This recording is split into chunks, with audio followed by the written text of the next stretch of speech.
that we start the class. No, we'll be having that short quiz. But for tonight, I'm so sorry. Di natin magagawa yan. Babawi na lang tayo next week. No? That's for the reason that there was technical problem no doon sa laptop ko. I don't know kung ano nangyari. That really Satan is working or might be you are praying. Dalawa lang yun. It's either heaven or hell lang yan. So, I was really, amazed on how the things are happening, no? Nagagawa na ako ng, ng mga PowerPoints. And then, all of a sudden, nag-pop up, lubat na daw, so less than 10%. Pagsaksak ko sa charger, wala pang 10 seconds, nag-brown out yung aking laptop. So, hanggang kaninang hapon, hindi mabuksan. So, anyway, no? Di naman natin kailangan yung laptop. We have the Bible in order for us to study His Word tonight. And that after we have discussed no the source of our study, the gospel accounts, no, and looking at those Old Testament prophecies, no, regarding the birth of the Lord Jesus Christ, and for this evening, no, as we continue on, we'll be dealing on His birth, no, His childhood, and even no, when He grew up. So basically, we'll be looking at in Luke chapter 2. If you have your Bible, please turn it to Luke chapter 2. We'll be reading these verses no 1 down to 7. Luke chapter 2. This is the account no wherein we can find the birth of the Lord Jesus Christ. Luke chapter 2, verse number 1. This is the surroundings, no? When the Lord Jesus Christ was born. Okay? So the Bible teaches us in Luke chapter 2, verse number 1, and it came to pass in those days that there went out a decree from Caesar Augustus that all the world should be taxed. And this taxing was first made when Cyrenius was governor of Syria, and all went to be taxed, everyone into his own city. And Joseph also went up from Galilee out of the city of Nazareth unto Judea, unto the city of David, which is called Bethlehem, because he was of the house and the lineage of David. In verse number 5, to be taxed with Mary, his spouse, wife, being great with child. And so it was that while they were there, the days were accomplished that she should be delivered. So, kita natin, verse number 6, that there must be this thing that she should be delivered. And in verse number 7, the Bible says, and she brought forth firstborn son, and wrapped him in the swaddling clothes, and laid him in a manger, because there was no room for them in the inn. No, so the Bible teaches us no that she brought forth her firstborn. So this is the event no wherein the Lord Jesus Christ was born. Now, we have learned that last meeting that the miraculous thing during this instance no is that of the conception, but yung panganganak is just a normal thing. But before looking into that no the birth no so this the birth of the Lord yung sumulat the birth of the Lord Jesus Christ.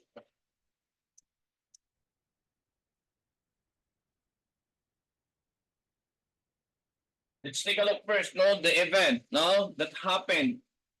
So if you will be looking at the Bible, we have learned, rather we read a while ago, that the couple, no, Joseph and Mary, they were,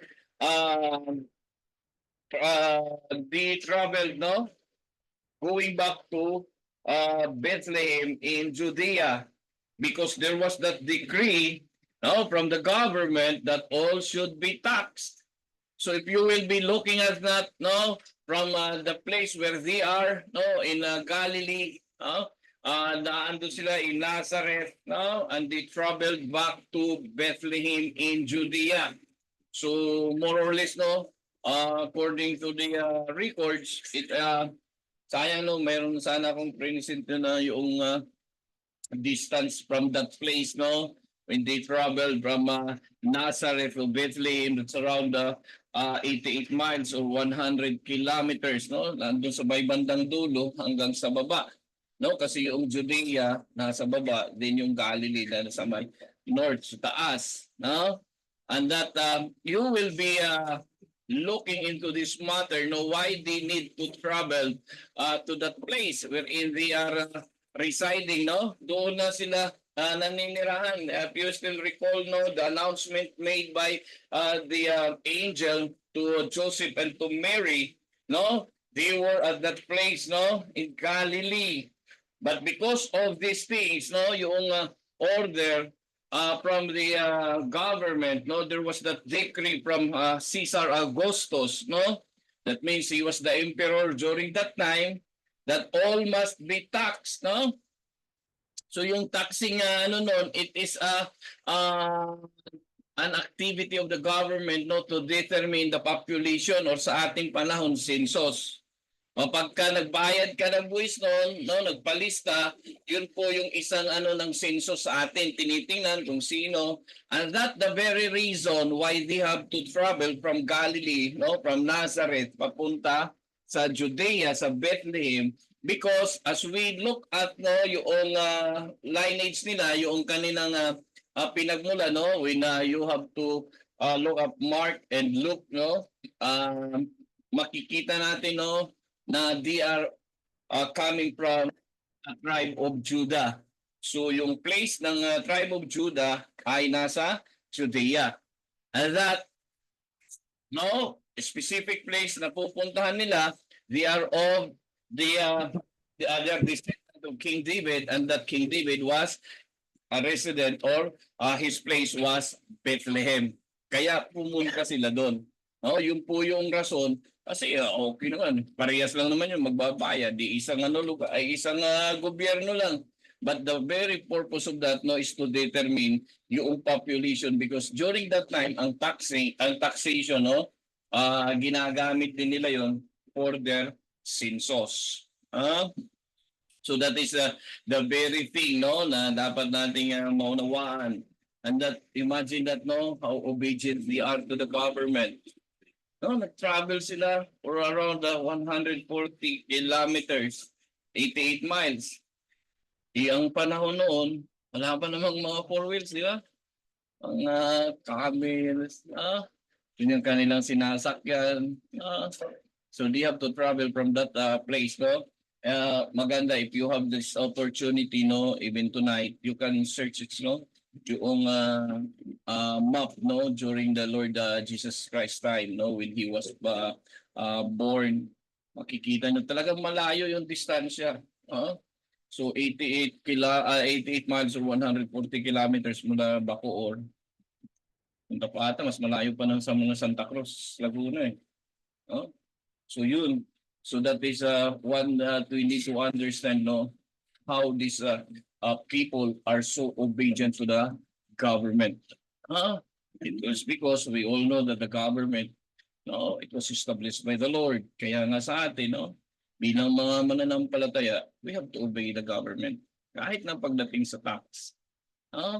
Might be other people are evading, might be they are not paying taxes, but for us, with the example that this couple, no, showed to us tonight, kung tayong magagalit, no, lalo na sa ating mga empleyado, di ba? Outright yun yung tax na binabawas, no? Di pa nga dumadaan sa kamay, babawasin na ng gobyerno. No, let's not be acting like those unbeliever, no? Sobrang galit kapag binabawasan ng buwis. You have to understand that the government, no, is an entity that is instituted by the Lord, and we have to obey it. No? See, yun yung ginawa nila eh. So we have to follow this example. So each and every one, must return to their birthplace, and for Joseph and Mary, who were from the lineage of King David, and that King David was in Bethlehem. No? So yun po yung isang bagay.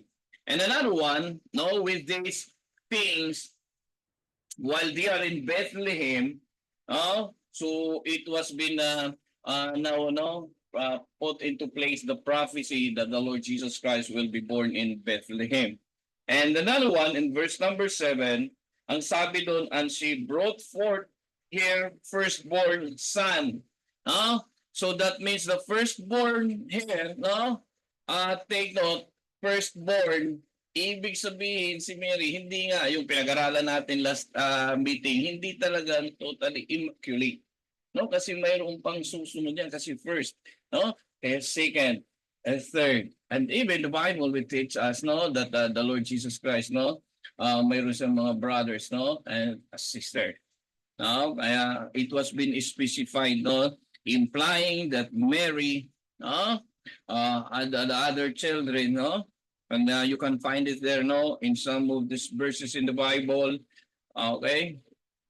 And that another thing, no, that you can see when the Lord Jesus Christ was born, and sabi doon, and wrapped him in a swaddling clothes. So minsan ito yung they're looking into this matter, no, na sobra namang hirap ng Panginoong Kristo, no, nung pinanganak doon lang sa sabsaban, tapos binalot lang noong particularly, no, noong sa swindling clothes. But you have to understand during this time, no, history of the Jews will tells us the importance, no, of doing such things, no, sa mga baby, or pag nilalagyan ng bandage yung baby, it is to denote, no, that the baby, no, there is that assurance, no, na yung kanyang mga buto, yung kanyang mga kamay, no, will grow, no, ng maayos, pati yung legs, kaya hindi sila sakang. So yun yung yun daw yung scientific, but that's the history of the Jews. Kaya binabalot yung yung baby. Sa atin hindi, di ba? Pagka lumabas yan, ganun lang, sa kanila they have to wrap it up. It is because he wanted to protect, no, yung arms, yung paa, no, na ma-form ng maayos yun. And another thing, no, in a manger. So there are other reasons, no, that we can find in the Bible why the Lord Jesus Christ must be born in a manger. It's not of the status, no, might be the circumstances, no, na wala nga silang puntahan na, wala na silang mabayaran na tutuluyan. But you have to understand the spiritual thing in this juncture, no? Na the Lord Jesus Christ is called to be the Lamb of God. Ang Lamb, saan pa pinapanganak? Sa sabsaban. So yun yung connection noon. Hindi, ang hirap naman eh. Diba? But of course, talagang kung titingnan natin, no, later on when we will study the Bible, no, with this birth and even yung kanyang paglalaki, no, nung dinidicate ng Panginoong Kristo, doves ang kanilang inoffer, no? So basically, pagdating na sa ganun na offering, it will now tells us about the status of the person offering to the Lord, no? But it should not be comprehend, no? It should not be understood to that ang Panginoon si Kristo kaya pinanganak sa sabsaban dahil siya ay mahirap. No? Kung titingnan niya, wala silang mabayaran, so may pambayad. But it is only, no, to show, no, na yung spiritual matter dito. Kaya hindi natin pwede lahat titingnan na physical realm, no? Kasi pagka Bible ang pinag-aaralan natin, most of the time it speaks to our spiritual lives. So yun po ang isang rason. So this is the thing, no, that we need to understand when the Lord Jesus Christ was born. And by the way, halos lahat sa atin nakasanayan ng Panginoong Kristo ipinanganak ng December. Wala pong ganon sa Bible, ha? The Bible does not state, no? The time, ang sabi lang doon, anong sabi doon? And she brought forth her firstborn. Wala tayong makikitang date, walang month. Kaya nga yung year ay mayroong mga reference na lang, no, na sinasabi that the Lord Jesus Christ was born between 4 to 6 BC. No? It is because, no, of this Augustus Caesar Augustus reign, no, yung kay Cyrenian reign, no? Makikita natin 'yan. But basically, no, the history of this December 25, no, it was been the Catholic Church, the Rome, no, who made it, who made a declaration, no, during the 4th century, no, that before the practice, no, of the Catholic Church was that January 6. Tapos sa atin ngayon, yung January 6, di ba, yung Three Kings nila. So yun yung unang practice. And then pagdating ng ay ginawa nilang December 25. I don't know. I wasn't been there, no, sa Israel. Malamig ba sa pag December? Sa malamig. So definitely hindi 'yon. Kasi yung mga ship nasa field. Kasi kapag winter, pag malamig, yung mga ship tinatago 'yun, di ba? Psalms 23. So hindi nga yung December. So parehas ang natin ang weather. Pag December malamig. Kasi pag tiningnan natin later on, pag binasa natin, no, in verse number 8 pababa, no, may mga shipper doon sa field nagbabantay ng kanilang mga ship. And if that will be the case, hindi nga sa December, no? Kasi nakarating na ng Israel, eh. No? So yun yung kanilang weather doon pag December, malamig. And by that time, no, yung mga ship ay naandun.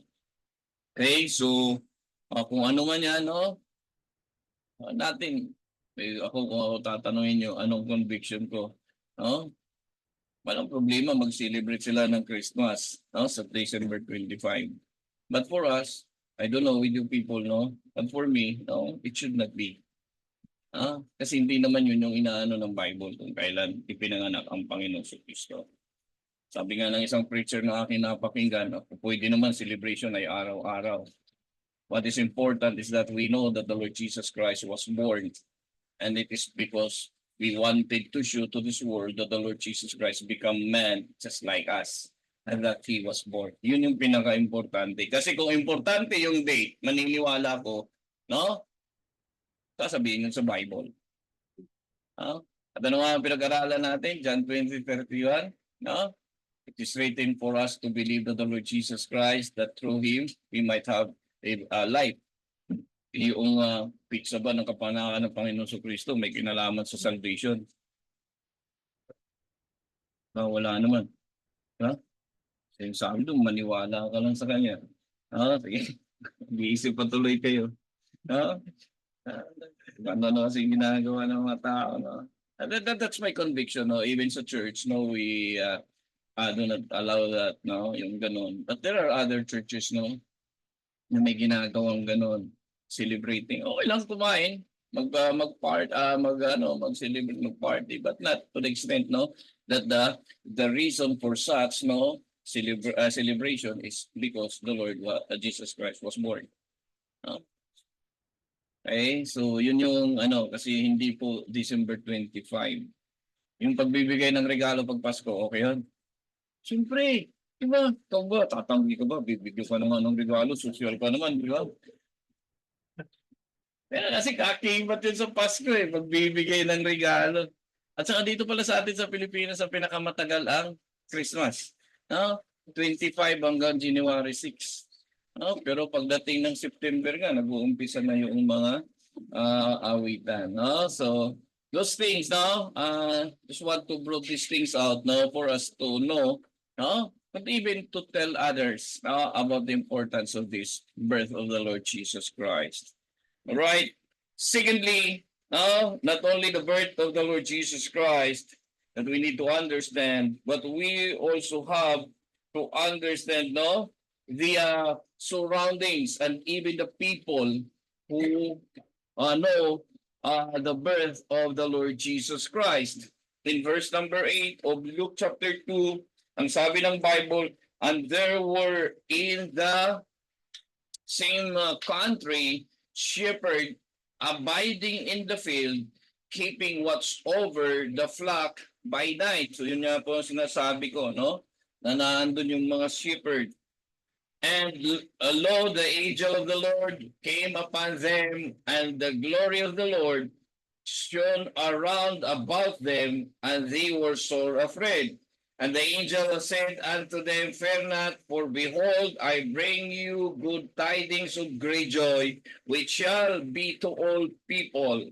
For unto you is born this day in the city of David a Savior, which is Christ the Lord. No? For unto you this day, a Savior is unto you is born this day in the city of David, a Savior, which is Christ Jesus. So very important for us to know the things surrounding the birth of the Lord Jesus Christ.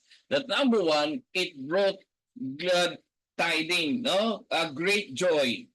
So yun po yung yung sinabi ng angel that the birth of the Lord Jesus Christ will bring good tidings of great joy.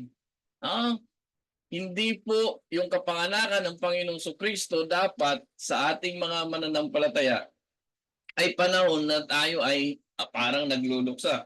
Sa dami kasi ng inaanak. Sabi doon, the birth of the Lord Jesus Christ must bring good tidings of great joy. So ibang klaseng kasiyahan yun. Kaya mas maigi pa yung mga bata pagdating ng Pasko, o bago pa dumating ang Pasko, tuwang-tuwa. Yun. Sa mga katulad natin nagkakaedad, medyo hindi natutuwa. Bibilang na kung ilan yung bibigyan ng regalo. But this is the thing that we need to understand, that there was this thing that we have to learn about the birth of the Lord Jesus Christ. Number one, it must bring good tidings of great joy. And for the very reason why we need to be happy that the Lord Jesus Christ was born, ang sabi doon, or He is a Savior. And that being a Savior, maliwanag ang sabi ng Bible, and it is for all the people. Kaya nga tunay ang kaligtasan na ipinibigay ng Panginoong Kristo ay para sa lahat. Hindi para sa mga select or elected. Maliwanag po ang sabi ng Bible that this is for all the people. Minsan kasi maraming nagbibigay o nagtuturo, hindi na kailangan mag-soul-winning kasi bakit? Alam naman kung sino na ang ligtas at ililigtas. May pinili ng Panginoon. Lo and behold, the Bible teaches us even at the birth of the Lord Jesus Christ, that great good tidings of joy is for all the people. Why? Because the Savior was born. And that Savior ay para sa lahat. Walang pinipili. So yun po yung isang bagay. Kaya bakit masaya? Dahil may mga tagapagligtas. So yun yung ating dapat makita sa kapanganakan ng Panginoong Kristo, yung kapaligiran, ang sabi nga, there was that light that was shown, and that because of that appearance, and even the shepherd ay nagkaroon sila ng takot, but they were rebuked by the angel, not to be afraid, but rather, sila ay dapat maging masaya. And in verse number 12, ang sabi doon, and this shall be a sign unto you, ye shall find the babe wrapped in a swaddling clothes, lying in a manger. And suddenly there was with the angel of heavenly host, praising God and saying, glory to God in the highest, and on earth peace, goodwill toward men. Not only the people were rejoicing about the birth of the Lord Jesus Christ, and even the heavenly bodies, the angels are also rejoicing. So tingnan niyo kung gaano sila ka-concerned dahil ay pinanganak ang Panginoong Jesucristo, no? Sila po ay kakasiyahan. Okay? And it came to pass as the angels were gone away from them into heaven, the shepherds said unto one to another, let us now go even unto Bethlehem and see these things which is come to pass, which the Lord hath made known unto Mike? and found Mary Wala. Ewan ko kay Mel. lying in a manger. So this is the first witness of the birth of the Lord Jesus Christ was the shepherd, and also that they are the first witness in verse number 17. And when they had seen, if they had made known, and when they had seen it, they made known abroad the saying which was told them concerning the child. So being a witness, they bring the good tidings to other people. Kaya tayo po, hindi lang natin dapat na maramdaman ng kasiyahan dahil pinanganak ang Panginoong Jesucristo katulad ng mga shepherd. When they witnessed that truly the Lord Jesus Christ was born, they shared it to other people. Huwag natin sarilinin ang kasiyahan. Kaya tayo po, ang mga mananampalataya, ito po talaga ang ating primary responsibility or duty as a believer to share the good tidings to other people.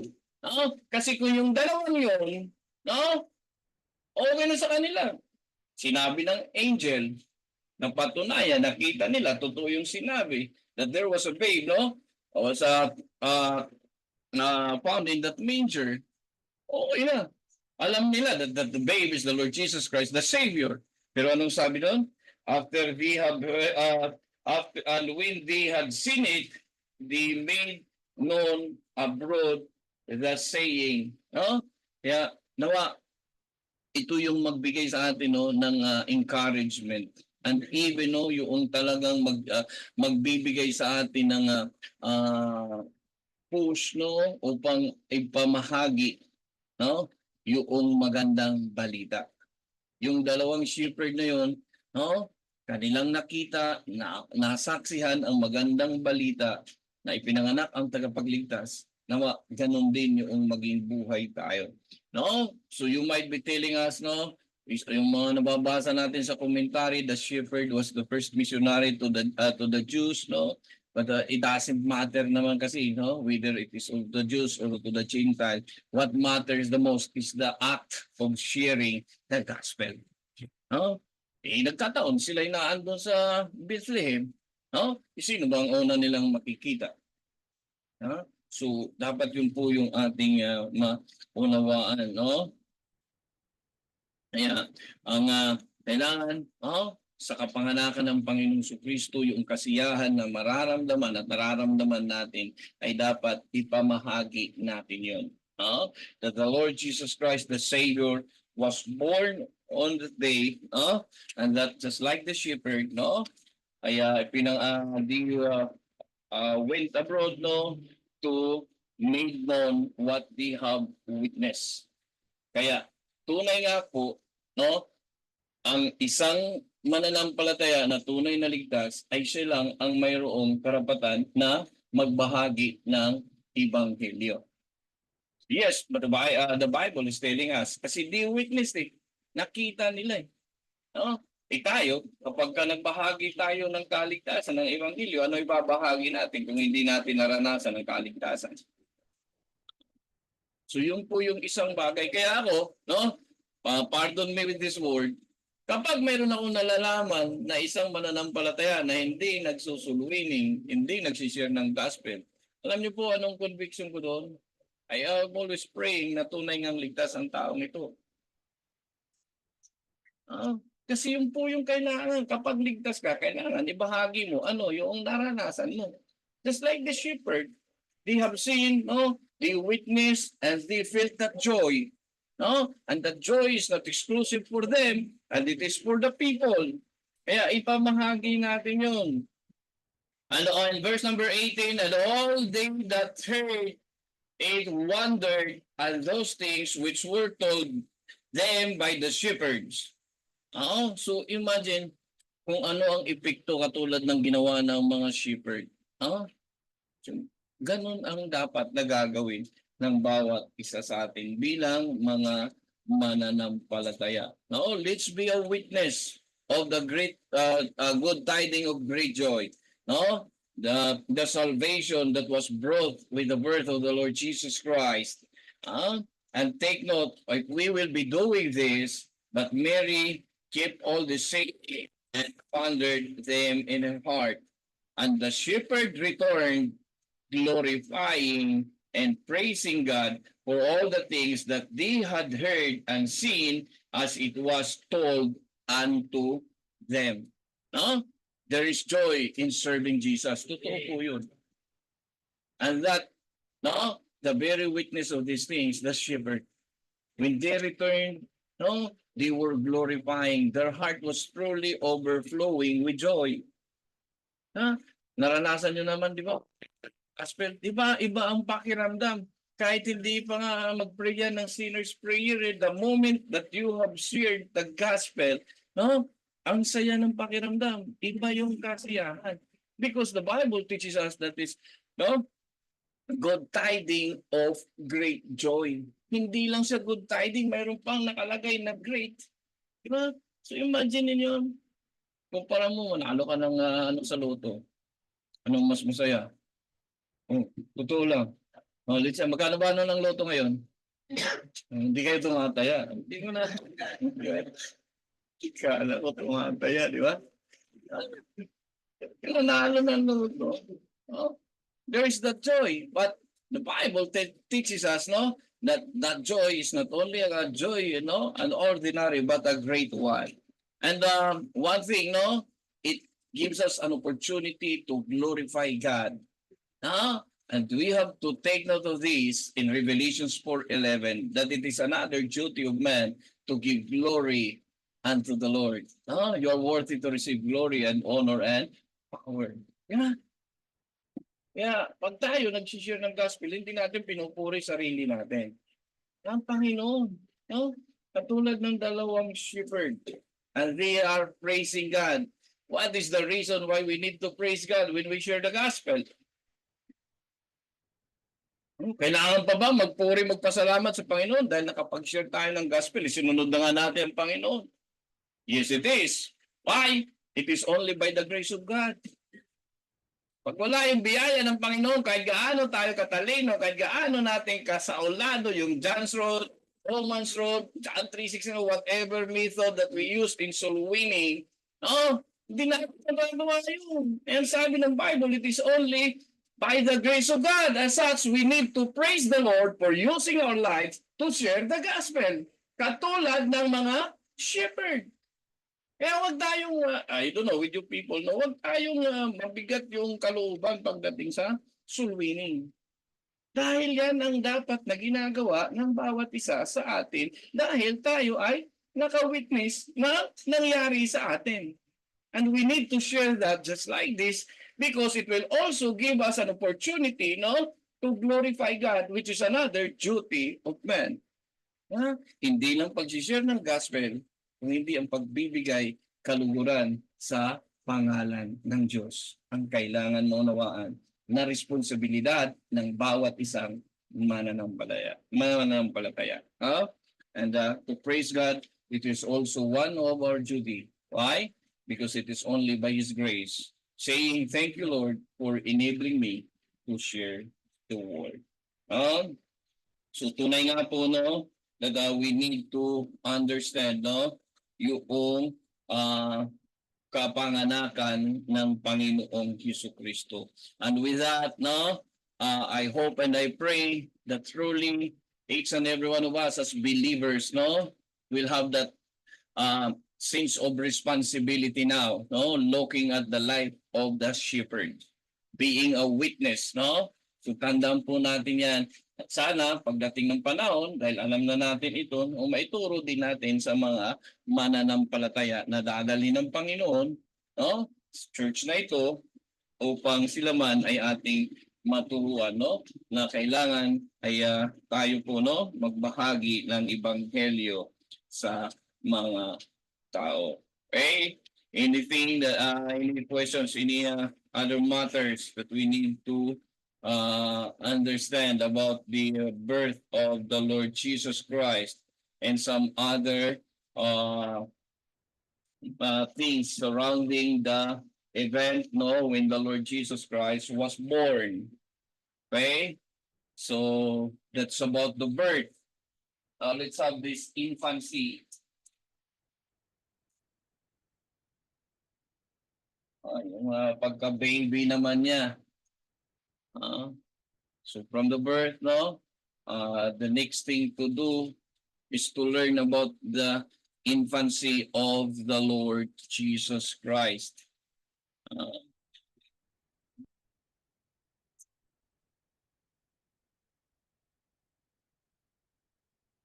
Okay. Verse number 21. Luke chapter 2. Verse number 21 down the line. Ang sabi ng Bible, and when 8 days were accomplished for the circumcising of the child, his name was called Jesus, which was named of the angel before he was conceived in the womb. So after 8 days, this is in accordance with the traditions of culture of the Jewish people, no? Na pagkatapos ng 8 araw, no? They have to circumcise, and that it was done to the Lord Jesus Christ. So why do we need to do that? Or rather, why do they need to do that? Because in the Old Testament, particularly in Leviticus chapter 12, verse number 1, Leviticus 12 verse number 1, ito po yung basis nun.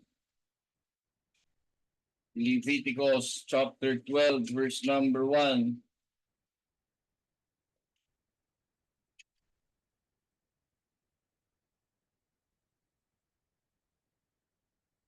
Leviticus chapter 12 verse number 1.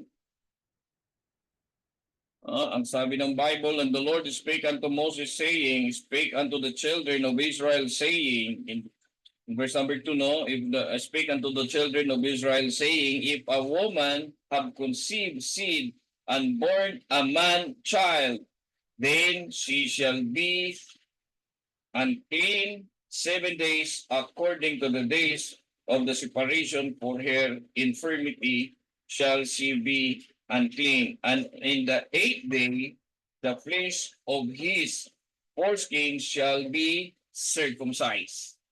Ang sabi doon, if a woman have conceived seed and born a man child, pag lalaki, in the 8 days under the customs and traditions of the Jewish people, he must be circumcised. 8th day, the flesh of his foreskin shall be circumcised. Kaya hindi po na bakit sinabi rito, because it shows na tunay nga yung pagiging tao ng Panginoong Kristo, na maging yung tradition ng mga Hudyo ay ginagawa para sa kanya. And then ano ang sabi doon? And that he was his name was called Jesus. Sa atin ito po yung pagbibinyag sa Katoliko. Sa atin naman dedication ang tawag noon. So yung pagbibigay din ng pangalan. So just like John the Baptist, on the 8th day he was also circumcised. All right. So it doesn't mean that he was God, the Lord, the Savior. He is exempted with the traditions.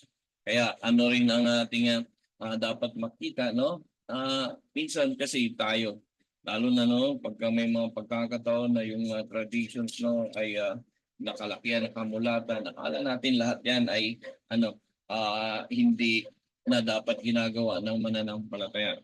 If it is a biblical thing, that was being practiced by the ancient people, ang conviction ko doon, we still have to practice that. Ano ang hindi natin dapat i-practice? Yung wala sa Bible. Diba? Kailangan talagang binyagan muna yung anak, no? Ng bata, habang bata pa. Kasi pag namatay, pupunta ng langit. Wala naman sa Bible yun. The Lord Jesus Christ was circumcised and he was given that name Jesus on the 80 because it is the culture, no? Of that people or the chosen people, the Jewish. And that, ang sabi nga doon, wala namang binanggit that he needs to be circumcised on the 80 for him to be saved. John the Baptist, ganun din, di ba? Hindi naman. So, yun yung sa atin, no, yung dedication, walang problema. No? Tandaan lang, wala namang kinalaman sa kaligtasan. Because there are other sects dito sa atin sa Pilipinas that really need to do that in order to secure yung soul ng batang yan na mamatay. Tayo po ang turo ng Bible, yung bata kapag namatay, outright yun, nasa piling ng Panginoon. Yung bata kapag wala pa siyang age of accountability. Ang ating doon, yung nangyari kay King David, kay Bathsheba, yung baby, pinanganak, nagkaroon ng problema. Pero nung sabi ni Samuel, ni King David, andun din siya sa langit. Okay? So yun po, it is just customary thing nasa Bible. Okay? And then another one, okay, on the 8 days,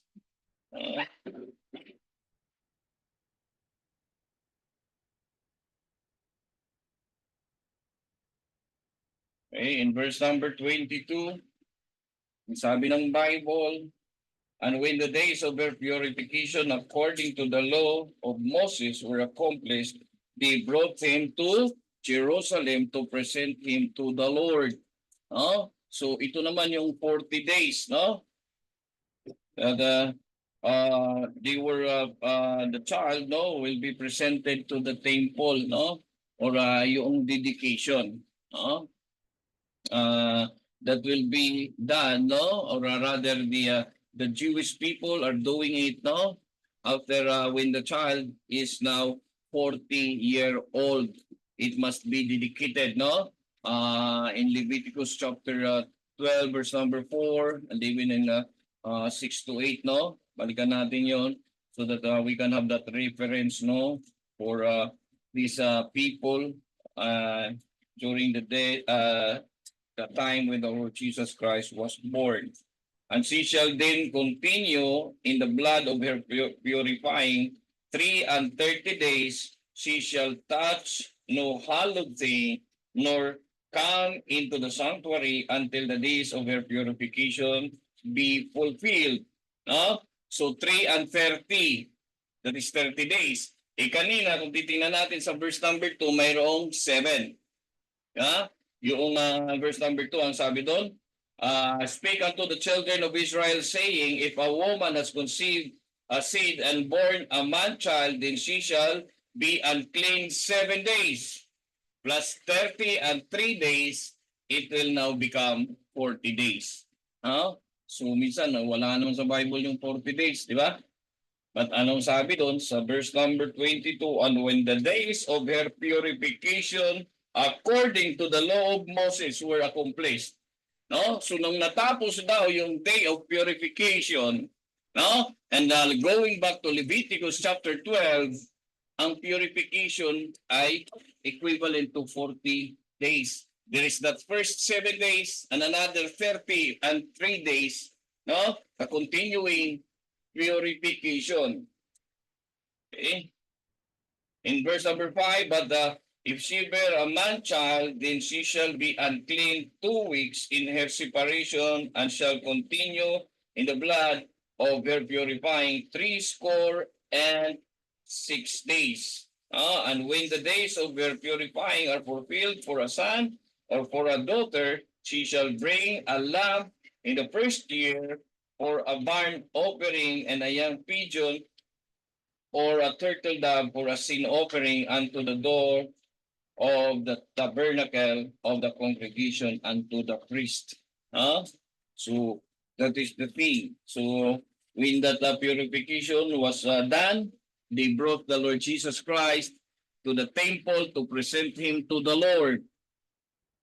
Okay? And that as it is written in the law of the Lord, going back to Luke chapter 2, in verse number 23, as it is written in the law of the Lord, every male that openeth the womb shall be called holy to the Lord, and to offer a sacrifice according to that which is said in the law of the Lord, a pair of turtle doves or young pigeon.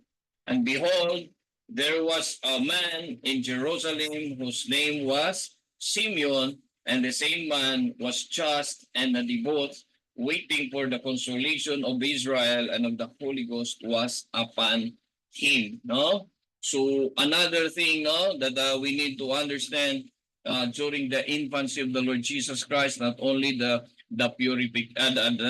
circumcision, and not only the dedication, no, is that during this event, no, in the life of the Lord Jesus Christ, there is another one, no, called Simeon as a witness, no, of these proceedings. He was at the temple, and that ang sabi ng Bible, no, he was there, and in verse number 26, and it was revealed unto him by the Holy Ghost that he should not see death before he had seen the Lord's Christ. And he came by the Spirit into the temple, and when the parents brought in the child Jesus to do for him after the customary of the law, then he took him in his arms and blessed God and said, Lord, now lettest thou thy servant depart in peace according to thy word.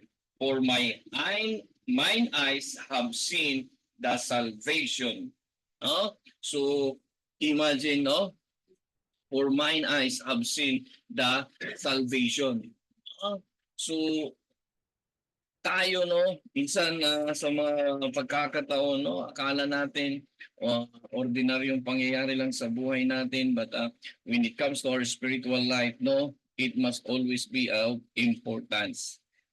Si Simeon, wala namang ano sa kanya, no? Kaya inaantay na nga lang, i-promote siya ng Panginoon. But according to the Bible, no, when they have seen the Lord Jesus Christ, no, nakita niya, no, that the Lord Jesus Christ, no, was the Savior.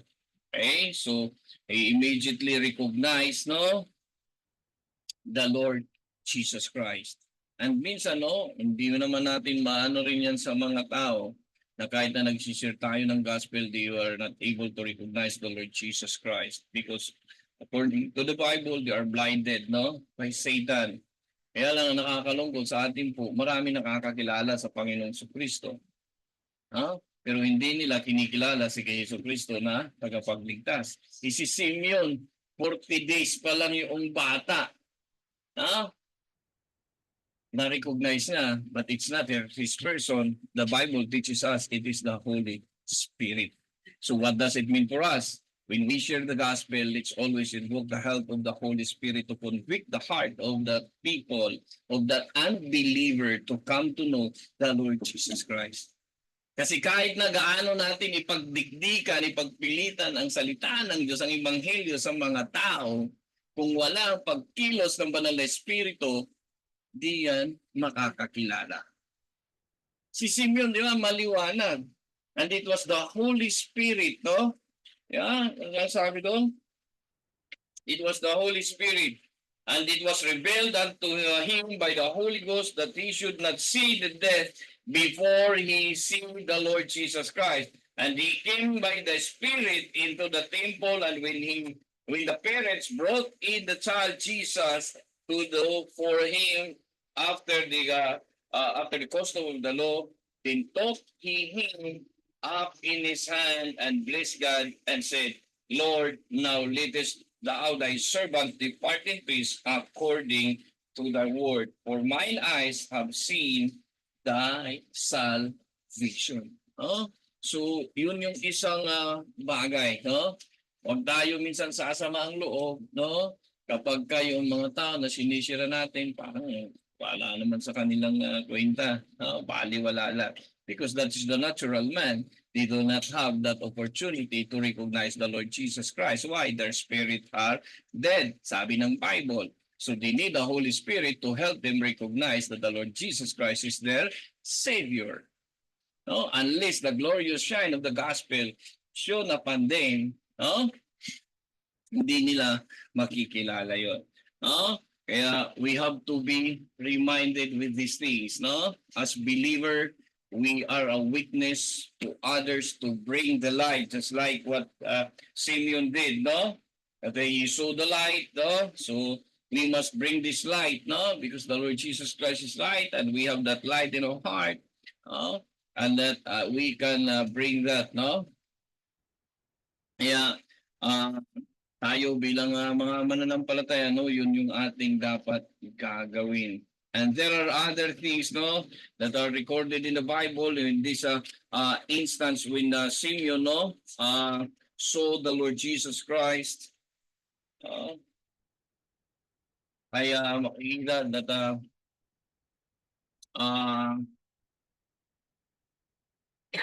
he was seen that the true light, no? And then he also said here that the Lord Jesus Christ will be the cause of the fall and the rise of many in Israel. So, yun yung dapat, no? For mine eyes have seen thy salvation which thou hast prepared before the face of all people. And once again, no? The salvation that is being prepared by the Lord is for all the people, a light to lighten the Gentiles and the glory of thy people Israel. So it is also an opportunity for us, no, to see these things. And not only Simeon, who have witnessed, no, when the Lord Jesus Christ was brought to the temple. In verse number 36, in Luke chapter 2, ang sabi ng Bible, and there was one Anna, a prophetess, the daughter of Phanuel of the tribes of Asher. She was of a great age and had lived with an husband 7 years from her virginity. And she was a widow about 84 years, which departed not from the temple, but served God with fasting and prayers night and day. So there was that old lady, and that widow of about 84 years, 84 years old. A widow of 84 years. Okay? And she coming in the instant give thanks likewise unto the Lord and speak of him to all them that look for redemption in Jerusalem. And when they had performed all things according to the law of the Lord, they returned unto Galilee to their own city. So here that all the woman in the person of Anna, she has also experienced, no, the Lord Jesus Christ as she seen him, no, in the temple, ay nagkaroon din ng pagkakataon, no, na sa buhay niya ay maipahayag, no, ang kaligtasan. And she coming in that star, give thanks likewise unto the Lord and speak of him to all them that look for redemption of redemption in Jerusalem. No?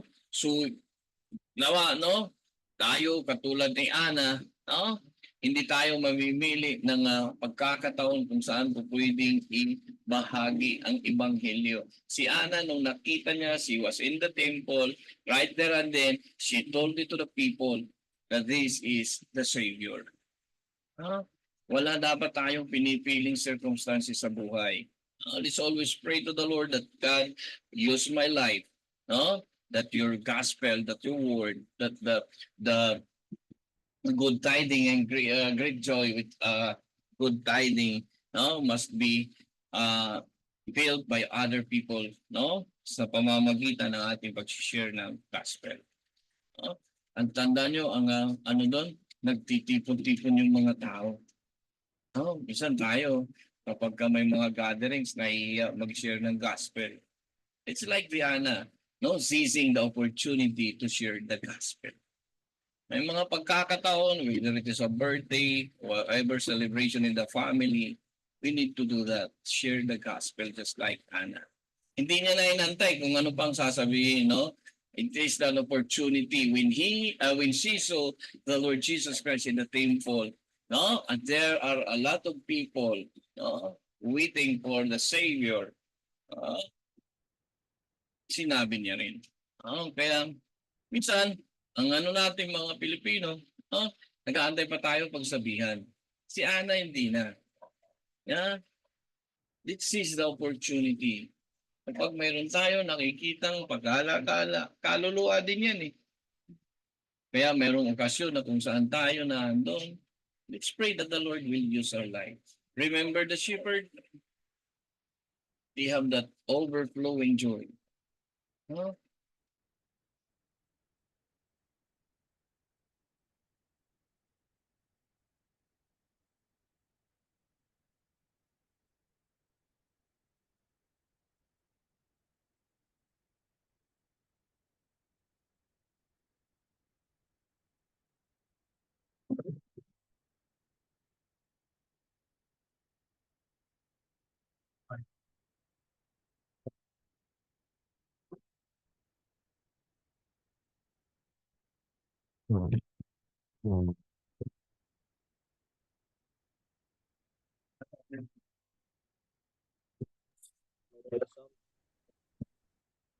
Matthew chapter 2.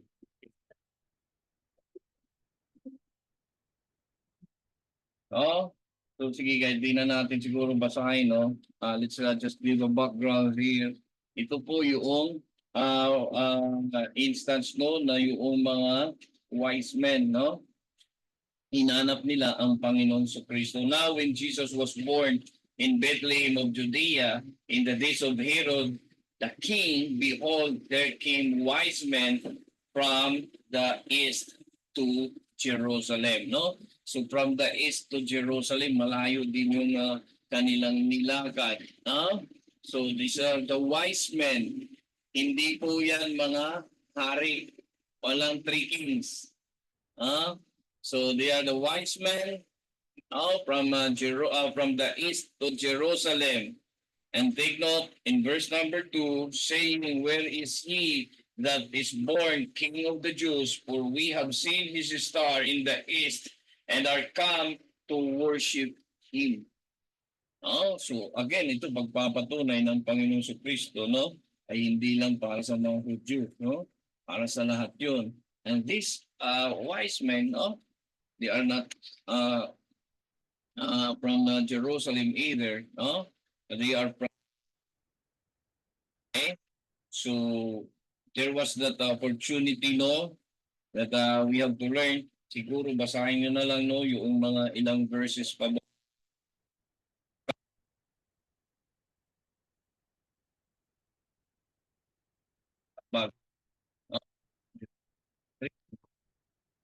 Di na yung mga wise men, no? And after he consulted on the councils, and then sinabi nga yan yung totoo, no? Kaya ang kanyang ginawa, no, he asked the wise man, no, kapag ka inyong nakita, no, give me a word so that, no, I can also worship him. In verse number 7, yun ang sabi doon, then Herod, when he had privily called the wise man, inquired them diligently what time the star appeared. And he sent them to Bethlehem and said, go and search diligently for the young child. And when ye have found him, bring me a word again that I may come and worship him also. So dito makikita po natin, no, when it comes to worship, hindi lang mananampalataya ang gustong magsamba sa Panginoon. No? Kahit mga unbeliever gustong magkasamba. But you have to take note what the Bible teaches us in John chapter 4, no? That the Lord Jesus Christ is looking for a true worshiper that would worship in spirit and in truth. Kaya hindi po pwedeng sabihin, nagsisimba naman ako, ligtas yun. Ha? Kasi ang nagtutong ay sinasamba ang Panginoon sa espiritu at katotohanan. No? And how they can worship the Lord in spirit when there's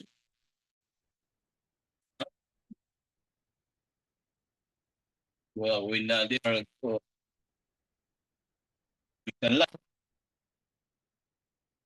ano ang ating pinupunta? Salita ng Diyos.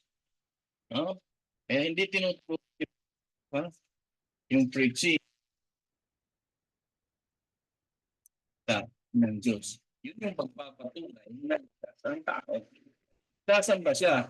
Ang sabi ng Bible, pagsamba dahil ang sasambahin niya sa espiritu at katotohanan. It's not the presence ng isang mananampalataya o ng isang tao sa loob ng iglesia o ng church. Yun po yung isang bagay. And then, kasi Herod wanted to worship the Lord Jesus Christ. With the wise men, they are progressive, but they know the word of God. Kasi tinitingnan nila, nakita na nila yung star. Yun yung binigay sa kanilang sign that the Lord Jesus Christ was born. Kaya you can be looking at that now. Some commentaries will tell us it is because this is their religious teaching, kahit na ano pa yung nun, because you can see, here that this wise man or the Magi, they are the truth seeker, Ayan. Sa kanila, siguro sa kanilang pag-aaral na naaman nila, natutunan nila yun, and that they will be looking to that, if that is truly true. And also, during that time, especially the Egyptian and the Persian people, and even the Medes, and the Arabian people, ay sa kanila yun, it is a common thing, to seek the truth.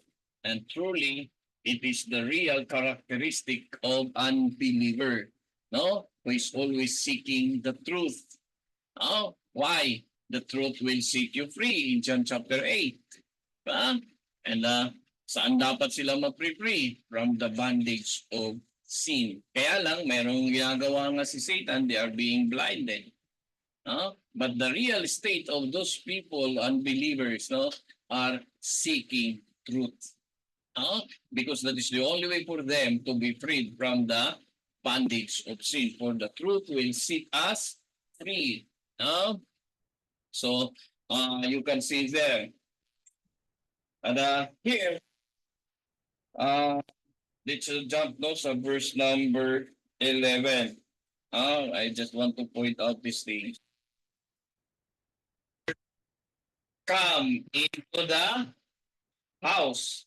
They saw the young child with Mary, his mother, and fell down and worshipped him. And when they had opened their treasures, they presented unto him gifts, gold, and frankincense, and myrrh. So ito yung tagpo na madalas natin nakikita pag Pasko, yung ang tag na. Yung manger. Tama? Anong tawag yan? Yung Belen. Tanda nyo. Ang laking mali doon, di ba? Kaya makikita nyo ang bilin, di ba? Nandun pa si Jesus Christ nung dumating yung yung wise man nasa sabsaban. Yan sabi, nasa bahay na. Tama? Tapos nakakalungkot, may church, mayroong ganun. Okay lang kung bahay, hindi manger. And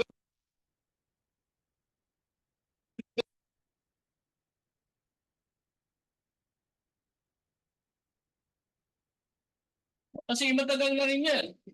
When the Lord Jesus Christ was born, that starts the star shone unto the wise man, and from the east they traveled to Jerusalem. It takes around 2 years, sa kanila marating. Tapos ngayon, nung baby sa Bili, nasa sabsaban pa.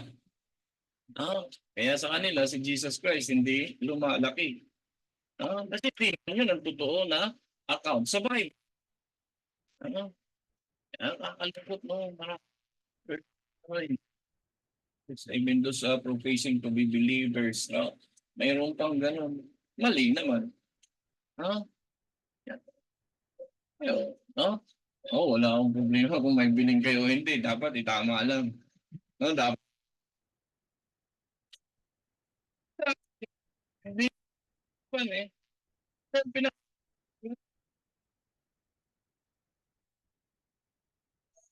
yun sa Green Hills. May moving ano yun doon sa attraction pagdating number 6 pataas.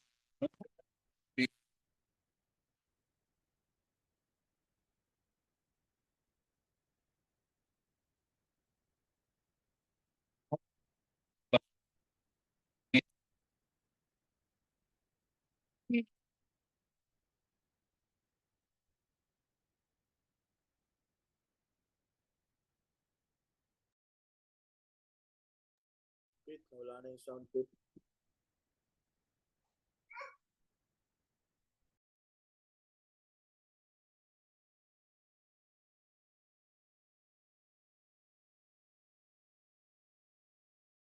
For us to know,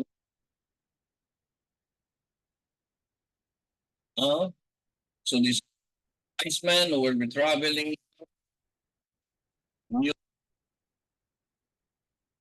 that happens surrounds the birth of the Lord.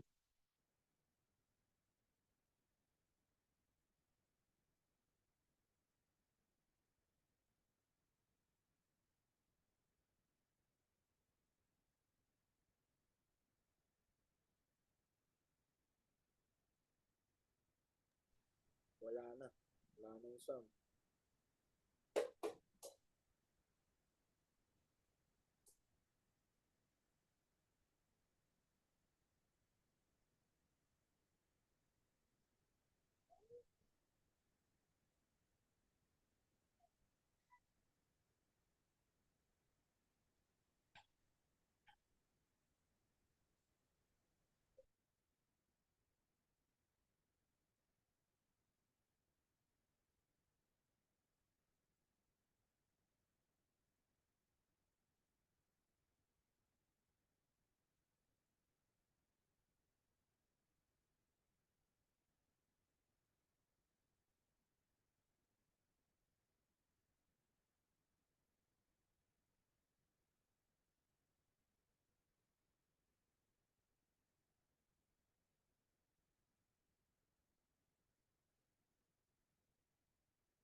So, of course, since they are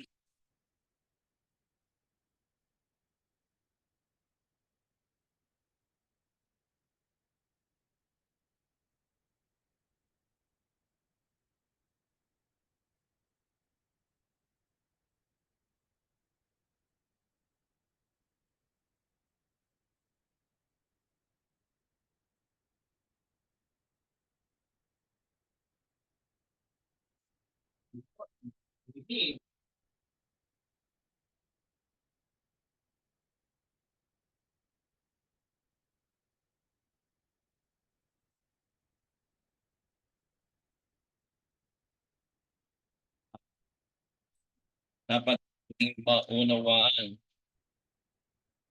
Guiding star. Yung mga mananampalataya, huwag natin silang gayahin. No? Tinitingnan pa yung mga horoscope, di ba? Binabasa pa. May guiding star, di ba? Tapos may feng shui pa. Guiding star. Ah, because they are truth seeker. And tayo, we are no longer truth seeker. We have found the truth and we have freed from the bondage of sin. So dapat hindi natin ginagawa yun. Alright? Another one, it says there, no, when they saw the young child with Mary, his mother, and fell down and worshipped him, and when they had And when they had opened their treasures, they presented unto him gift, gold, frankincense, and myrrh. No? So this is another thing that we need to understand and learn, no, about the things that the Lord, or rather the wise man, no, did when they worship the Lord Jesus Christ. No? They give gift. Kaya kasama sa pagsamba, ang offering, hindi lang tithes. Di ba? Ang tithes giving yun, Malakay chapter 3 verse number 10. No? Sila, di mananampalataya, hindi nila alam ang tithes, so wala silang tithes. Ano mayroon sila? They have that giving, they have that offering. Kaya magkaiba po yung offering at giving, di ba? Pastor, life of grace, pati tithes, kasama. Let's be clear on that. When we worship the Lord Jesus Christ, every time we worship Him, it must be a necessity for us to give offering. Yung tao ka magagalit pag preaching. Okay yun, pag preaching lang. No? We need to be reminded that it is part of worship, giving and offering. Hindi ko lang alam sa inyo, ilang ng offering ninyo. No? Ang isang araw, pinag-uusapan namin sa Bita niya, ang dami ng offering nila. Sa amin, isa lang sa offering, general, except na lang kung may specific, no? And that must be separate from the tithes. Okay? Ayun mo. Si Pastor Joshua. Nakirinig tayo. Ngayon, pagdating ni Pastor, ang dami ng offering. No? Salanan ko patuloy. No? But that must be understood properly by a believer. Hindi po hiwalay ang pagbibigay ng offering sa worship. Kasi sabi ng Bible, when they went to that house, they saw the Lord Jesus Christ with their mother Mary, no? And they worship the Lord Jesus Christ. At anong sabi doon? They opened their gift, no? And that they brought offering. Kaya huwag kayong pupunta sa church na mag-worship na walang offering. Grabe ka, Pastor. Ito sabi ng kaibigan. That doesn't mean, no? What is important is the heart. Kaya nakakalungkot. Pagdating sa offering, mamimili pa kung ano ibibigay. Speaks of unprepared heart. Punta pa lang sa church na tandaan po, ang conviction ko, hindi po ang amount, yung puso. It shows that you are ready to worship the Lord. As such, you put with you offering. The one, no, they are so prepared.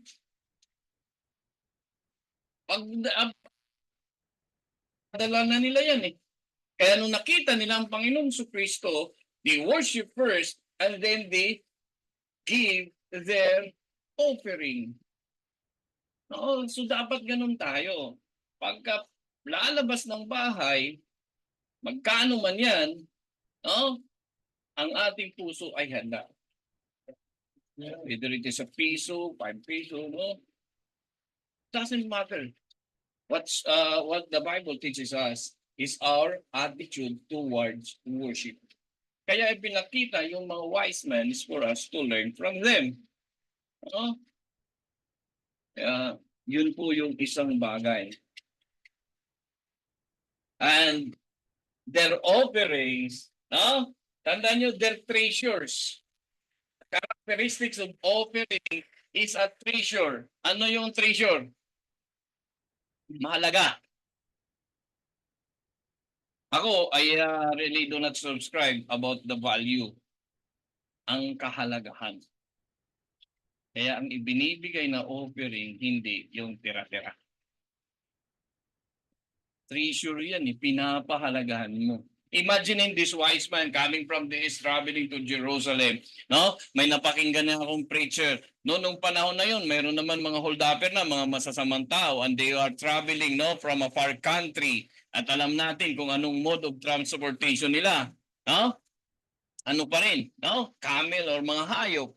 So, siyempre, no? So, since it is a treasure, they have to protect it. Why? It is so valuable for them. At tayo, minsan, kung ano pang mahalaga, ayaw nating bitawan. Ayaw nating ibigay sa Panginoon. Let's learn from the wise men.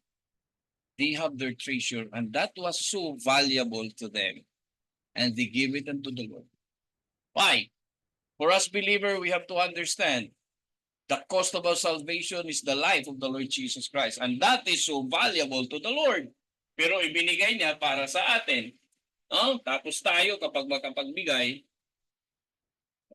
nakakunot-no pa. Yeah? So, let's learn from the wise men. No? Hindi daw, kaya nga ako, hindi naka-display dapat yung bilin eh. No? Pinag-aaralan. And these are the treasures that they give to the Lord Jesus Christ when they give their offering right after they worship. Gold, frankincense, and myrrh. No, the gold, it symbolizes the royalty. Pag tayo yan, the thing that we to give, it will manifest kakilala ang Diyos. Kung pagbigay na kayo ng government official, matataas na ang katungkulan. Di ba? Pinag-iisipan. O dito na lang, kung wala pa. Siguro naman, sa mga girlfriend, boyfriend, mahal sa buhay, asawa, di ba? Ha? Pagka bibili ka ng regalo, pinag-iisipan mo. Kailangan ng mama niya. Nakabase kung sino ang pagbibigyan mo. Itong mga wise men, they give the gold because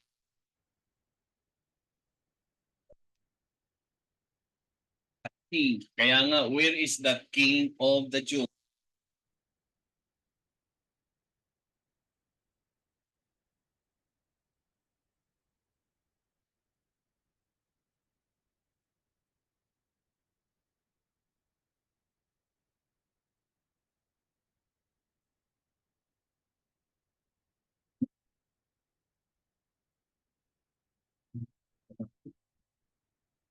Ilang yan? Joke lang yun, ha? Baka pagdating yung gusto, 20 bibigay niya. Siguro. Hirap naman pag 25. So it speaks of how we treat the Lord Jesus Christ. Ang pagbibigay ay hindi ordinaryong bagay. Kasi yan ang magpapatunay, that is the manifestation, no? Kung paano natin trinitreat ang Panginoon. Kaya no wonder na hindi natin masunod ang salita ng Diyos kasi hindi naman natin totoong kinikilalang Diyos ang Panginoong Kristo. Isa pagbibigay pa lang.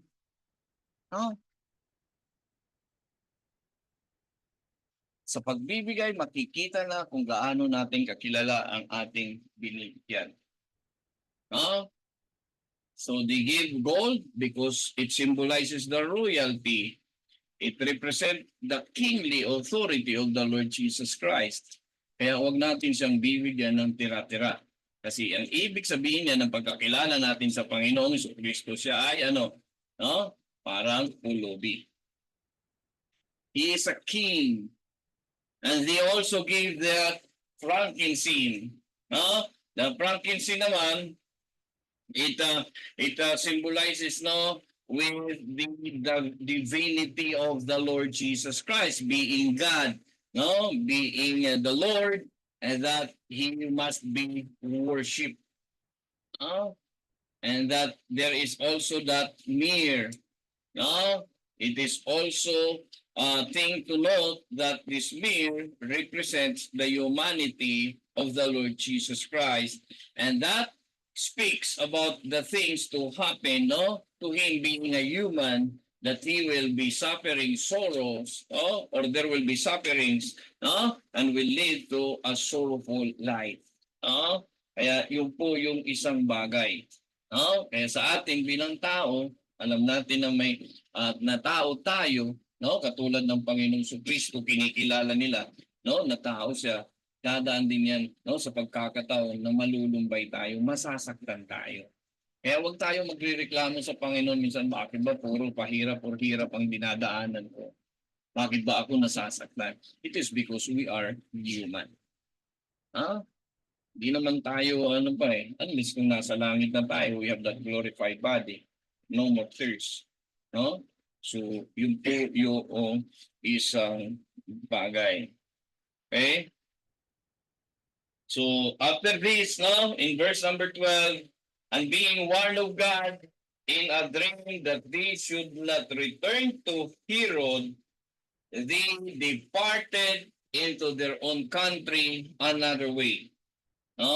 So they departed into another country. Kaya kung titingnan natin yung pagkilos ng Panginoon, kung tayo po ay tunay na ligtas, makikita natin na mayroong pagkilos ang kapangyarihan ng Panginoon sa buhay ng bawat isa sa atin. Sila nga, ay, alam nila kapag pumunta sila kay Herod, might be kapahamakan nila yun. So, they were taught by the Lord, and lo and behold, they have that obedient heart. At yun ay kanilang ginawa, sinunod nila ang sabi ng Bible, and that they went into another way. For them, makarating sa kanilang lugar. Bakit? Sabi ng Bible, gagamitin sila ng Panginoon sa lugar nila. In Isaiah 42 verse number 6, let's take a look, this prophecy that was given by Isaiah about these people, the wise men.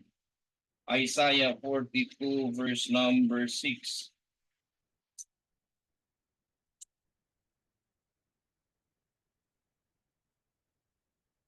Okay.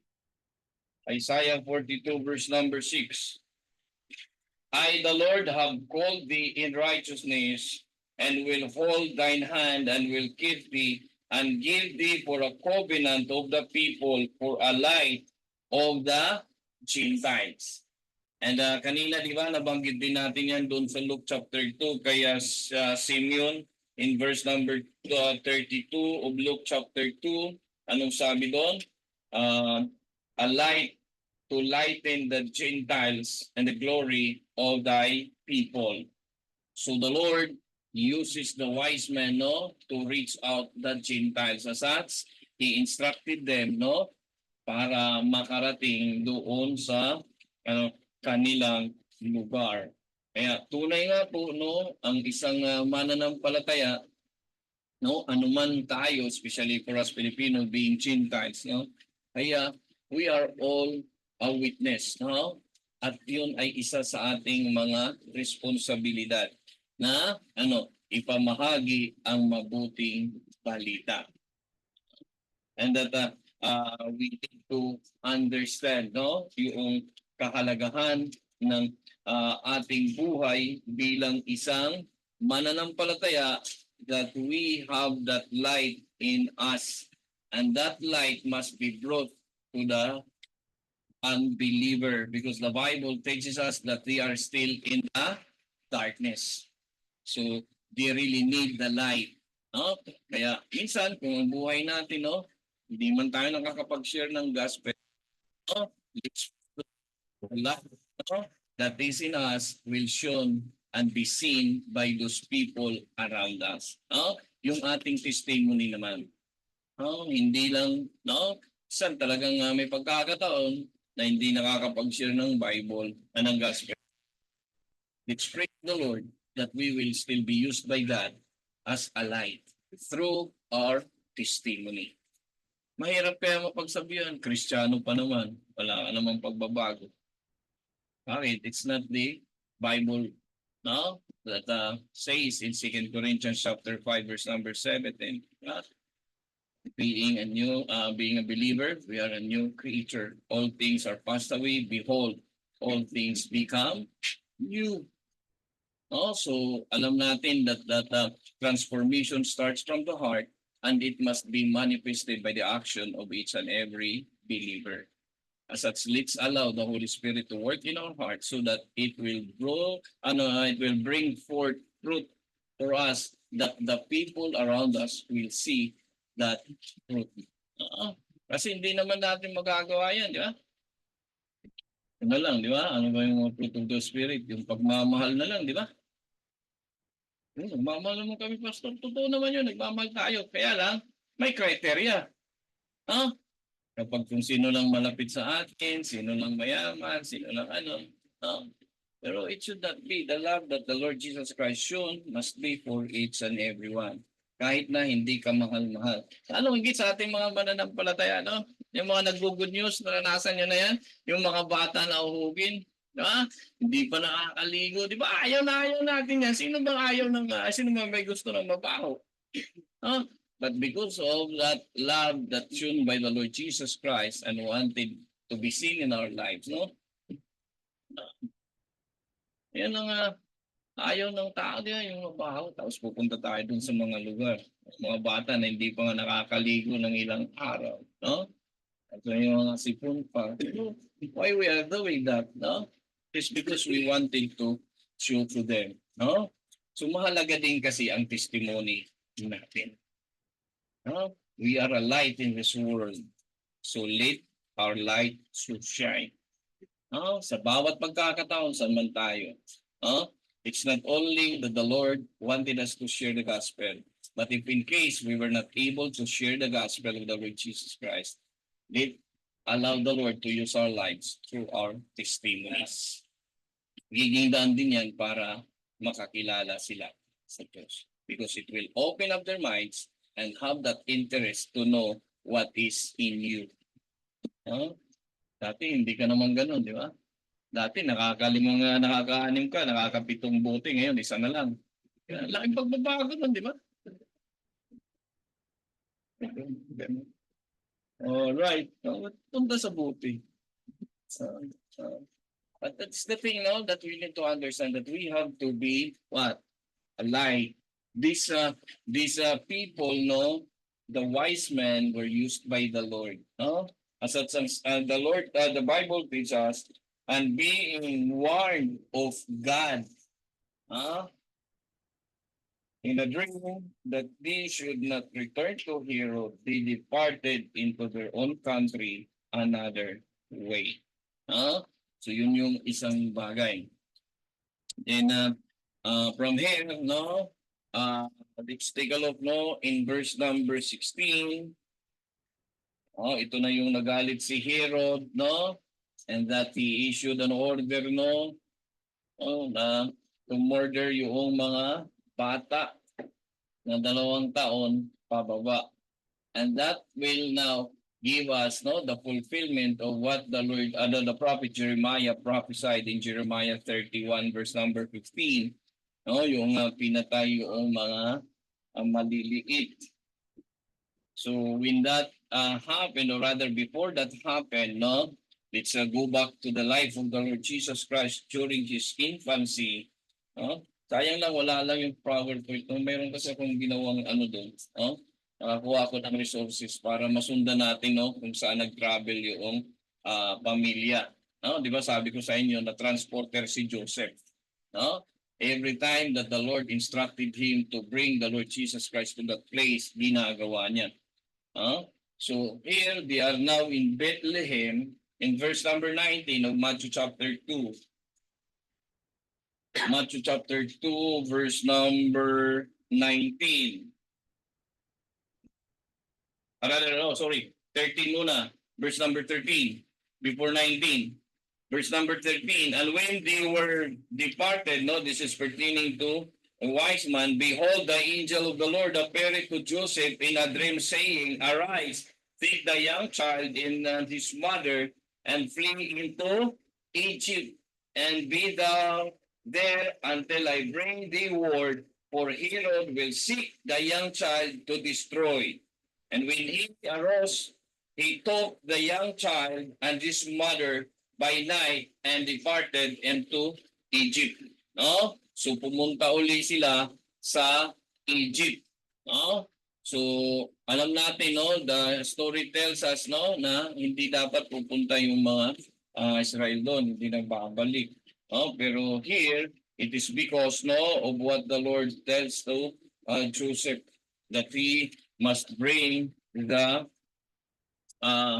Lord Jesus Christ, no, to that place, and that is a fulfillment of the prophecy provided by Hosea, prophet Hosea, in Hosea 11, verse number 1.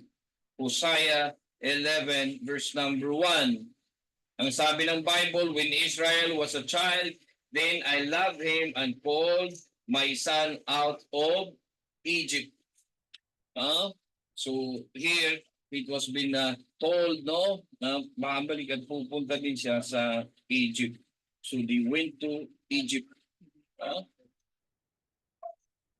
Kaya, yun, So until then, nanandun sila sa Egypt because that was the instruction of the Lord, no? In verse number 19, and when Herod was dead, behold,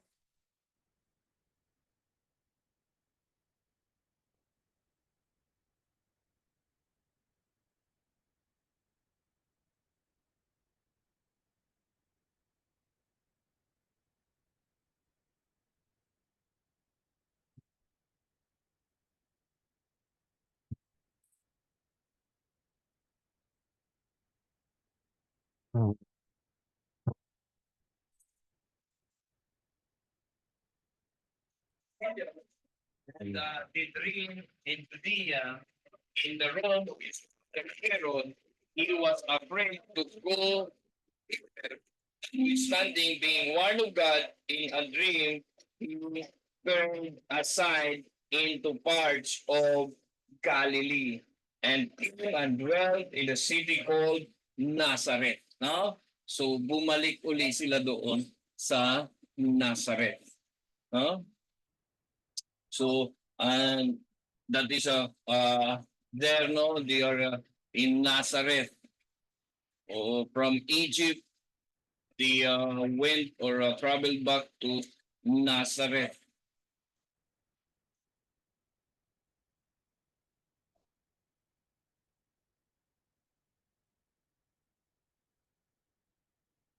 Okay?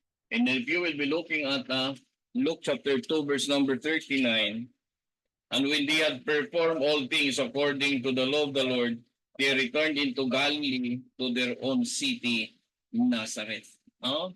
So they went from Bethlehem, they went to Egypt, and then to Egypt, from Egypt, they went to Nazareth. So yun yung mga nangyari, no, sa panahon ng ang Panginoong Jesucristo ay siya ay lumalaki. So he stayed there the Galilee, no, in Nazareth, no, until his childhood, no, kasi palipat-lipat sila. Imagine ang kanilang ginagawa, no, from one place to the other until the time, no.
Father,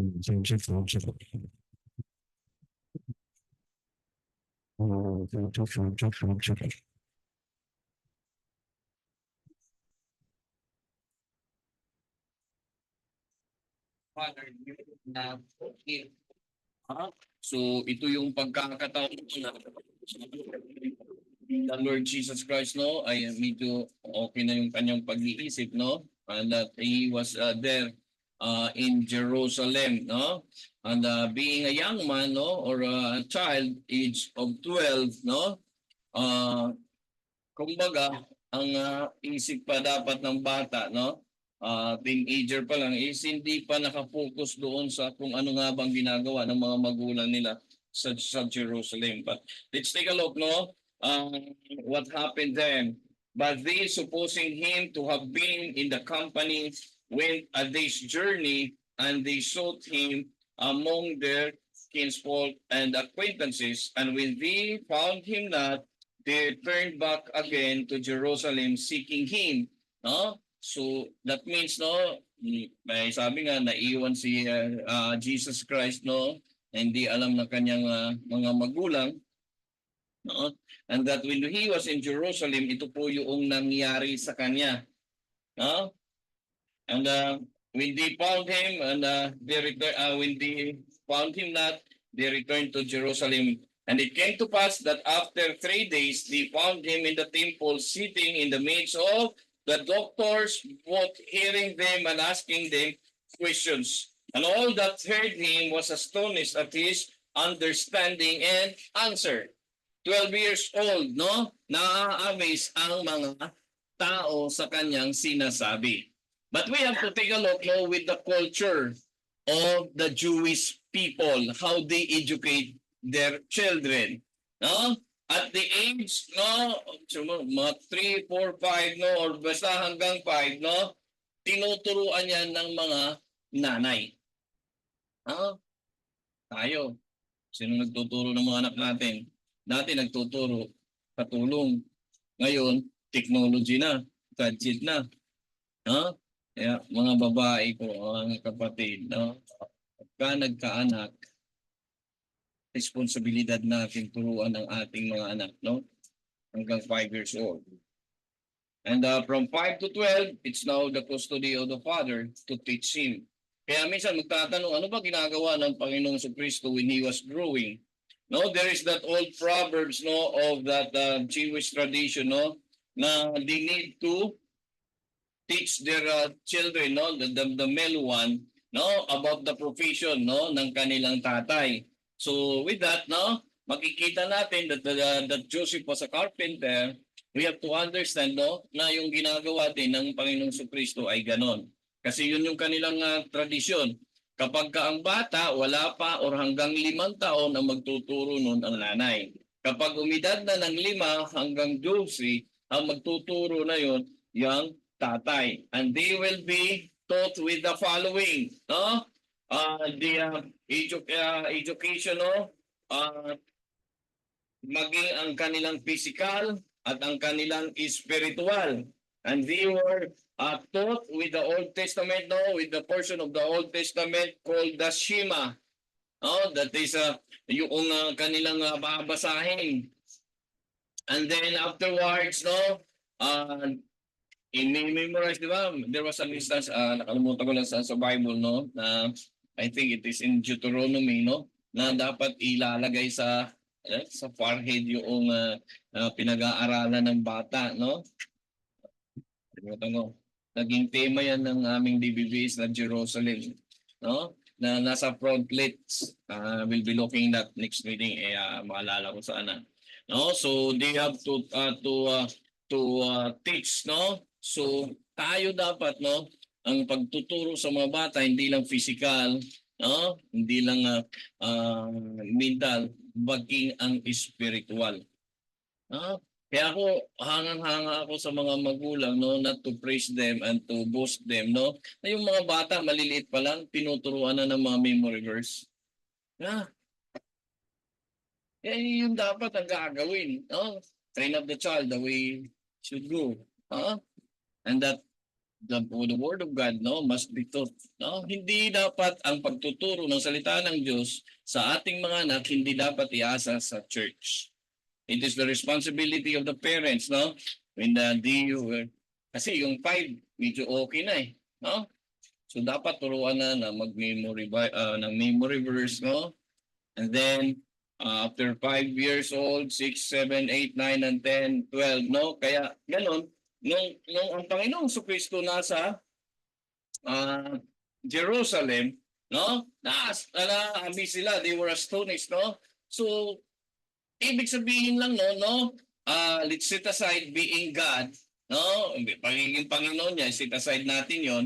Ang tingnan natin, no, yung responsibilidad ng magulang na yung bata tinuturuan na dapat hindi lang kung ano ang dapat nila gagawin sa school, maging yung spiritual na bagay, no? Na dapat yan ay ating itinuturo sa ating mga anak, no? And at the age of 13, no, another 12, and the people there at the temple, they were astonished. And all they heard him were astonished at his understanding and answered. And when they saw him, they were amazed.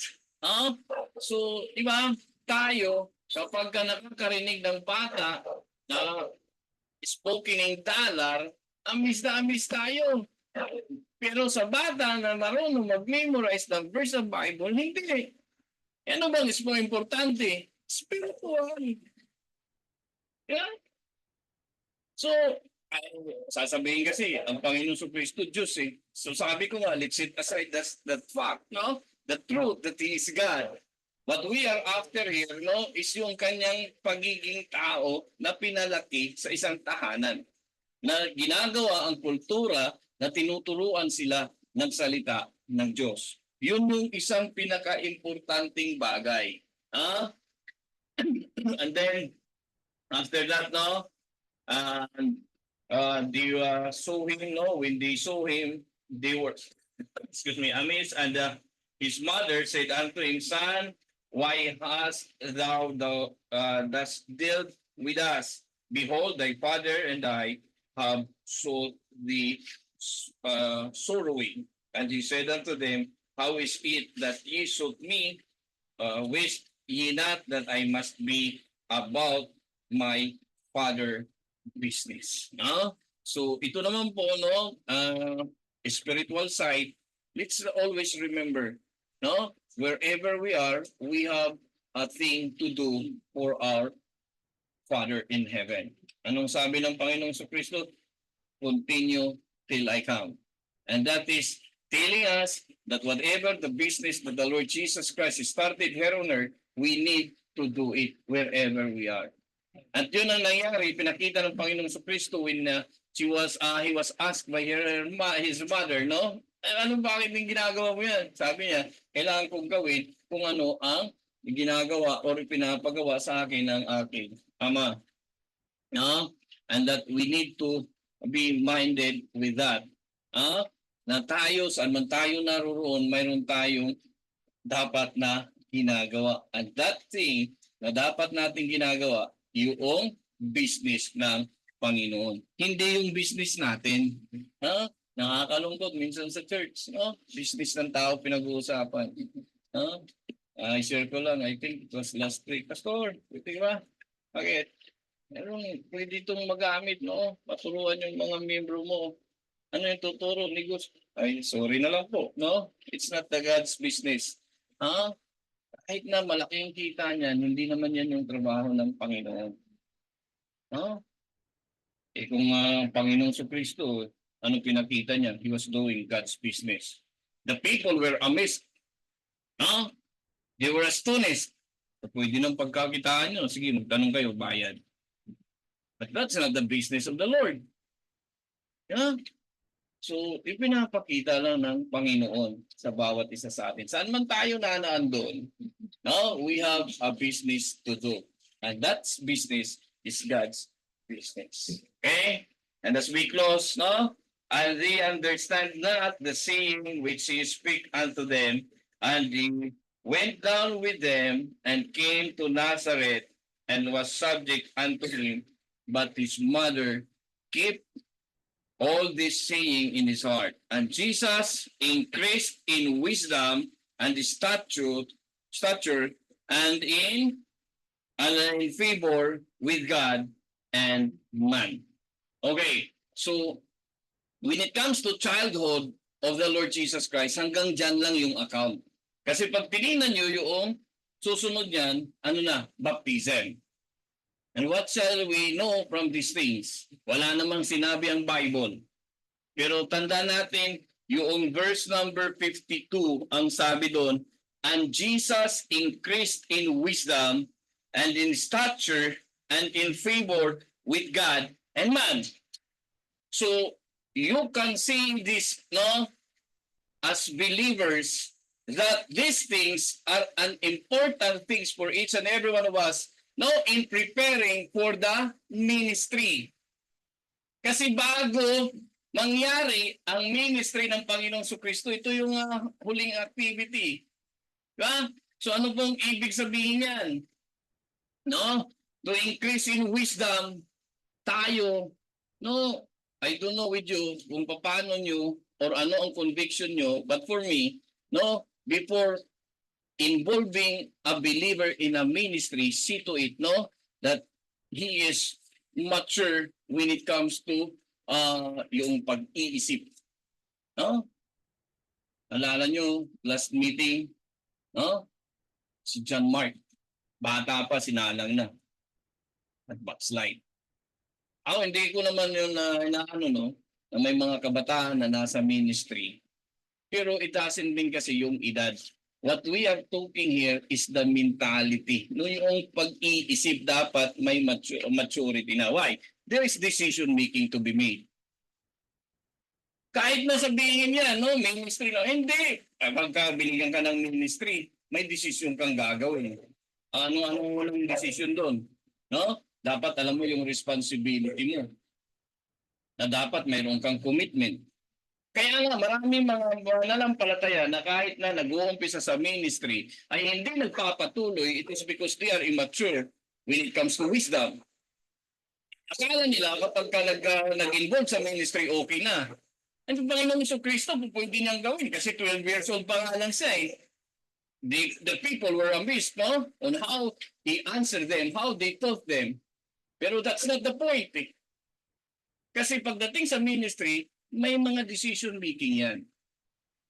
Kaya dapat we are mature enough, not in age, but in wisdom. So we need to study the Word of God for us to have wisdom. Kaya kamahalaga yun na nag-aaral ng salita ng Diyos kapag tayo ay nais na magpagamit sa Panginoon because it will increase our wisdom. At yun ang sabi ng Panginoon sa Kristo, and Jesus increased in wisdom. Yes, His Lord, His God, His Almighty. Oh, pero bakit ipinakita yan? Para sa atin, tularan natin siya. Ang paglilingkod, it's not about excitement. It is about the responsibility to be committed in the ministry. Kaya kailangan yon. Another one. Increased in wisdom, in stature. No? About our physical naman. Saka na akong maglilingkod pag matanda na ako. Wala na tayong masyadong magagawa noon kapag ugod-ugod, mahina na. While we are young, no, gamitin natin ang ating kalakasan. Kaya minsan, no, kaya maglilingkod, wala nang magawa, may sakit na. Kaya kapag ka nasa, karamdaman, Lord, pagalingin mo para ako makapaglingkod. No? Now, let's say that while we are physically fit for the work, no? No, alam natin, it is by grace, it is by the power of God, but we have to look at ourselves, no? Hindi naman natin sinasabi na tatawaran natin ang kapangyarihan ng Diyos, pero ito ay sinasabi ng Bible that we need to look at our physical, not only our wisdom. And ano pa? And in favor with God. No? Our spiritual lives. Kumusta ang ating spiritual lives? It doesn't mean that we are in the ministry, we are spiritually matured.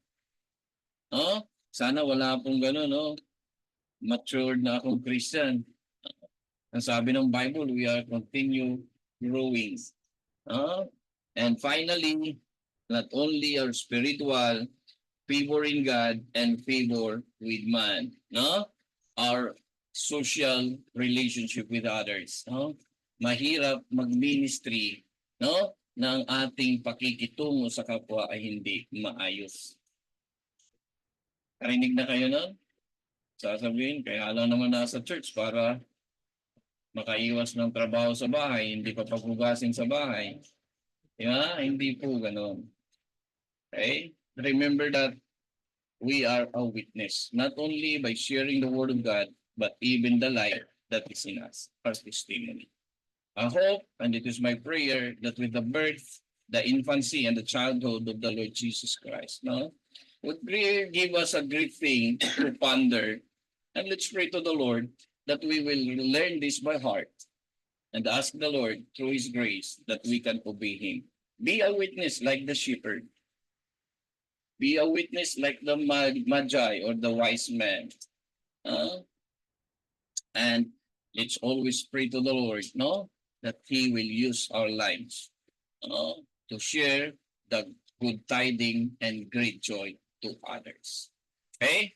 So, nawa, naging maayos po, no? Kahit wala tayong PowerPoint, rest assured, no? Papadala ko na lang kaya Peter kapag naayos na yung laptop ko, no? Sana maging Pasko na, no? Para may magbigay ng laptop. Hindi, joke lang. Diyos, Pastor Diyos. Alright, sige. Other questions, no? So let's be praying. By next meeting, Lord willing, we'll be dealing with baptism. Chapter 4 is about temptation of the Lord Jesus Christ, and some other important things, no? Lord willing, mapag-usapan na, pag-aralan natin yan. Unless you have some questions and clarifications. May mga tanong po ba? Habang wala pang bayad. Any questions? Any clarifications? Okay. May tanong pa po? Okay, sige, no? Please do read those chapters, no? Pertaining to baptism and that of temptations of the Lord Jesus Christ. Para matapos tayo. So then, Lord willing, we'll be dealing with the ministry of the Lord Jesus Christ. No? Ano naman yung kanyang ginagawa. Okay, so sige po. Kung wala na pong mga tanong, tayo po'y tumayo and let's pray. Okay, so ask Brother Johnny, no, to lead us in prayer. Brother Johnny. Okay, let's pray. Yes, Lord.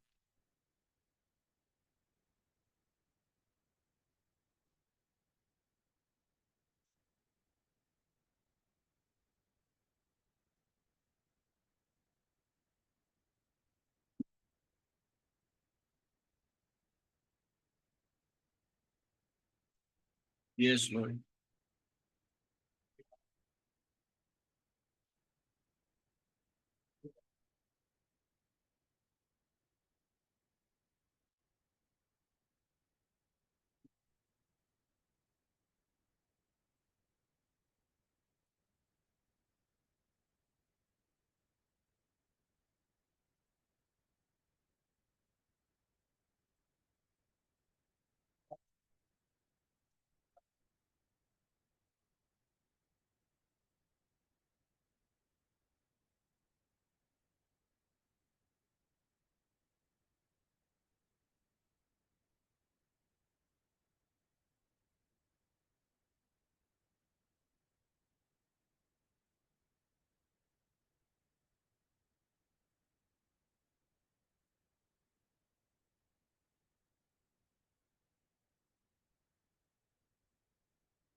Yes, Lord.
Hello, good evening sa inyo.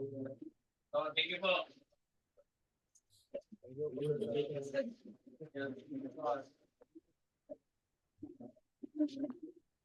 Good evening po, Sir Allen, Sir Joe, Pastor Amalia, Tony Mark, Sir Sam.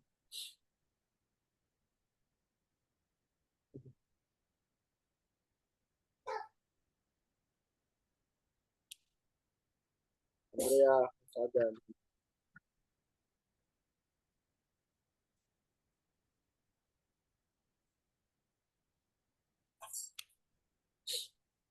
Hindi narinig. Nakamute.